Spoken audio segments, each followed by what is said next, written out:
Welcome, welcome, welcome. In this video, we're going to discuss open and closed forms. So in general, we try to take open forms because they're harder to calculate and put them into closed form. So what's a closed form?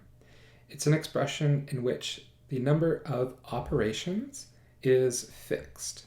So no matter how big the numbers you plug into your equation are, the number of operations stays the same. If you plug in 1 million to your expression and there's 5 operations, and then you plug in 2 billion to your expression, there's still going to be 5 operations. So there's a fixed number of operations.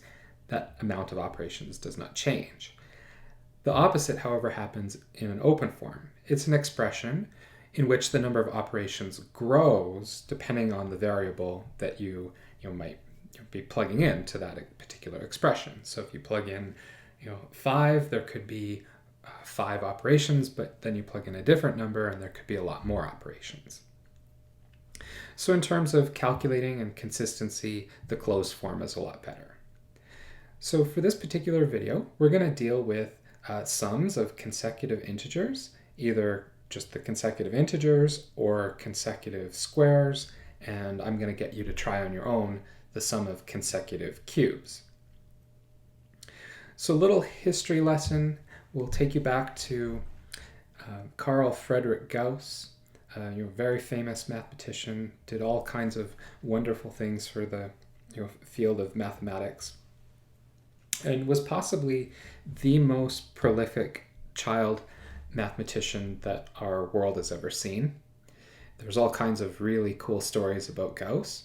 Apparently, when Gauss was just 3 years old, his father was doing some tax calculations, and he made a bit of a mistake, and Gauss was able to point out the mistake in the tax calculations. Now, I should never compare myself to Gauss, but if we took 3-year-old Trevor versus 3-year-old Gauss, I would have been like, "Ooh, a teddy bear," and Gauss would have been like, "Daddy, you have a calculation mistake." So there's even more stories about Gauss. Yet another one that relates to this video.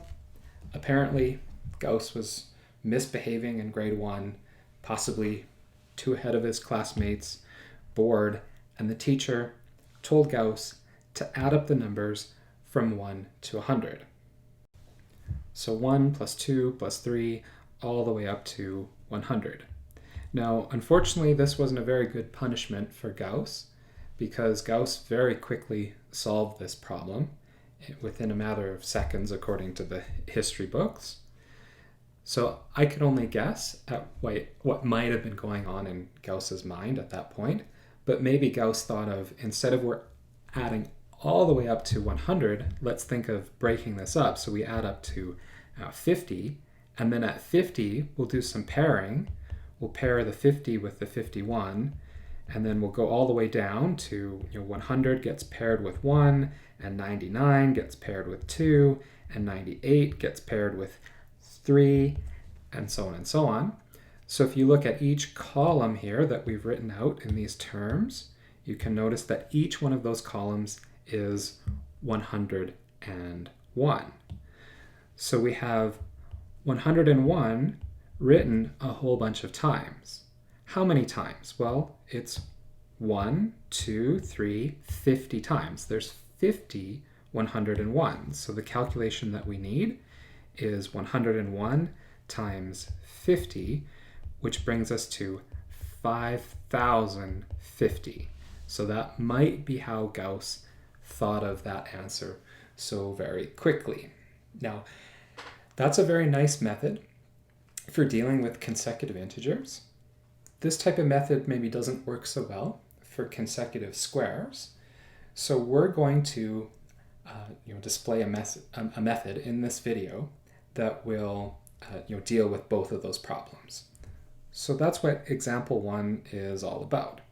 We're going to try to find a closed form for S1, and throughout this video, S sub I will represent the consecutive sum of integers starting at 1 raised to the power I.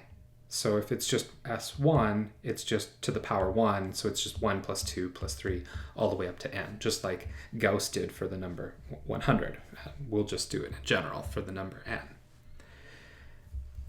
So after we figure out a closed form for S1, we'll do a closed form for S2. And the strategy we're going to use for both of these problems is quite similar. So the idea is to plug in numbers to this polynomial, the x plus 1 squared expansion. Just keep plugging in numbers from 1, 2, all the way up to n, and kind of notice what happens. So we'll start. We'll write 1 plus 1 squared is equal to 1 squared plus 2 times 1 plus 1. And we're not going to do any simplifying. We're just going to leave it just like that. And then we write 2 plus 1 squared is equal to 2 squared plus 2 times 2 plus 1. And then we'll keep going on and on and on. We'll do one more before we write the dot, dot, dot. So 3 plus 1 squared is the same as 3 squared plus 2 times 3 plus 1. Okay, now dot, dot, dot. This continues on and on and on. And then we'll finally stop at n. And we write n plus 1 squared is the same as n squared plus 2n plus 1. So we have all these equations written down. And the idea is to do a giant summation. So add them all together and see what we get. Let's go column by column. So we'll move from the right to the left. Let's think about this column of terms. There's 1 plus 2 plus 3, on and on and on. There's a whole bunch of ones. How many ones are there? So we would have n ones. So we'll write plus n. In the next column, we have 2 times 1 plus 2 plus 3, all the way up to plus n.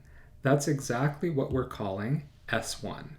So we have 2 times S1. And in the next column, we have 1 squared, 2 squared, 3 squared, all the way up to n squared. And that's exactly what we're calling S sub 2, the consecutive squares. Okay, now on the left-hand side, maybe it's a little bit more complicated. So if we look at all of these terms, they're actually quite close to S sub 2, but not exactly S sub 2. Let's try to think about what's actually here. It would be 2 squared, and then 3 squared, and then all the way up to n plus 1 squared. So this amount right here is pretty close to S sub 2, which is 1 squared, 2 squared, all the way up to n squared. And on this left-hand side, there is an n squared that we just didn't write down along the way. Along the way of traveling towards n plus 1 squared, there was an n squared. So the only term that's missing here is the 1 squared. How about we just write that in? Let's write in plus 1 squared. Now we don't get to do that for free. If we write in a 1 squared, we'll have to take away a 1 squared so that everything's balanced out and things are still equal. So now if we look at all of these terms here, so all of these terms, those terms are in fact S sub 2. So what we end up getting, if we look below, we would get a minus 1 for the minus 1 squared plus S sub 2, and then plus the extra term at the very end of n plus 1 squared. Okay, so looking at the equation below, here's where the magic really happens. We're looking for a closed form for S sub 1. That's what the question wanted us to do. But on both sides of this equation, we have S sub 2. So those can cancel out for us. And whatever's left over, we can solve for S sub 1 in terms of n, of course. So let's think about how we might want to do this. Well, we'd have an S1 on one side, or 2 multiplied by S1 on one side. And then on the other side, we'll move all the other terms. So n plus 1 squared, that was already on the other side of the equation. And then we'll move the n to the other side over here. So we would get minus n plus 1. And now we can factor out a n plus 1 on the right-hand side. So we have n plus 1 multiplied by n plus 1 minus 1 in the big brackets. And then that simplifies down to n plus 1 multiplied by n. So as one final step, we are going to take the equation that we have and divide by 2, and then we get the s sub 1 expression that we were looking for. So n multiplied by n plus 1, all divided by 2. So this is a way that we can find out the sum of consecutive integers very quickly. So the best thing about the display that we just put on is that this method that we just did, it continues to work over and over and over for s sub 2 and s sub 3 and s sub 4 and so on, so on, so on, so on. So we'll do one more example with s sub 2, and then like I said before, we'll get you to try s sub 3 on your own. Okay, so next up, we'll find a closed form for s sub 2. And in order to do this, we're going to continually plug in numbers to this expression. So instead of it being x plus 1 squared, it's now x plus 1 cubed. So we would write 1 plus 1 cubed is the same as 1 cubed plus 3 times 1 squared plus 3 times 1 plus 1. And now we'll plug in 2. So it would be 2 plus 1 cubed, and then 2 cubed plus 3 times 2 squared, 3 times 2 plus 1. So we continue to do this on and on and on. So we have at the end an n plus 1 cubed, which would be equal to n cubed plus 3n squared plus 3n plus 1. And now it's time for the giant summation again. We get to add all this together. And in the end, when we add a bunch of equal equations together, we get another, of course, equal equation. On the far right-hand column, we get n1s added together give us n. And then we have 3 s1 consecutive integers added together. And then we have 3 s2 for consecutive squares added together. And then in the final column on the right-hand side, we have exactly s sub 3, the consecutive cubes. And then on the left-hand side, just as before, we get minus 1 plus s sub 3 plus n plus 1 cubed. And the s sub 3 goes away on both sides of the equation, and now we can solve for s sub 2. All right, so let's solve. So let's start by writing 3s sub 2 down on our page, and then we want to move these two terms to the other side of the equation, and we'll see what we get. So on the other side of the equation, there's already an n plus 1 cubed, so we can leave that alone, and then we'll subtract 3s1 on both sides, and then we'll subtract n on both sides, so we have minus an n plus 1.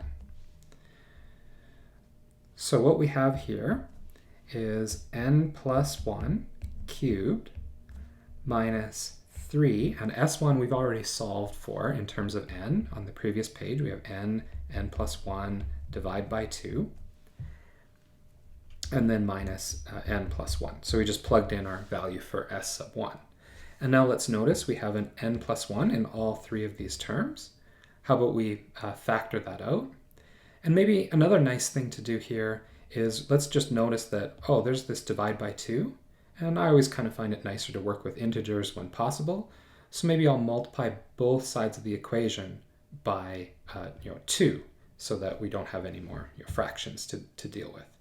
So how about we write 6 s sub 2 and then 2 and then multiply this 3 by 2 and then multiply that by 2, and now we're ready to do our factoring out of the n plus 1. So the 2's on the top and bottom here cancel out. So time to pull out the n plus 1. So what would be left would be a 2 n plus 1 squared, and then in the next term minus 3n, because the n plus 1 is gone, and then minus 2. So let's expand out what's in our big brackets. So we have n plus 1, and then inside the big brackets we have 2 times n squared, and then 2 times 2n, so plus 4n, and then 2 times 1, so plus 2, and then minus 3n minus 2. So let's see if there's any kindness within these brackets. Well, we have a plus 2 and a minus 2, and the n terms can combine to just make 1n. So n plus 1 multiplied by 2n squared plus n. So if we take a final step and divide everything by 6, what we would get is that s2 is equal to our numerator divided by 6, and then in the numerator, let's just do a little bit more factoring. How about we factor it so we have an n pulled out, and then copy the n plus 1 from above, and then we have 2n plus 1. So there is our really convenient way. It's called a closed form of dealing with our consecutive squares. So now you can try the consecutive cubes on your own. Thanks so much for listening, and we'll see you on the next one.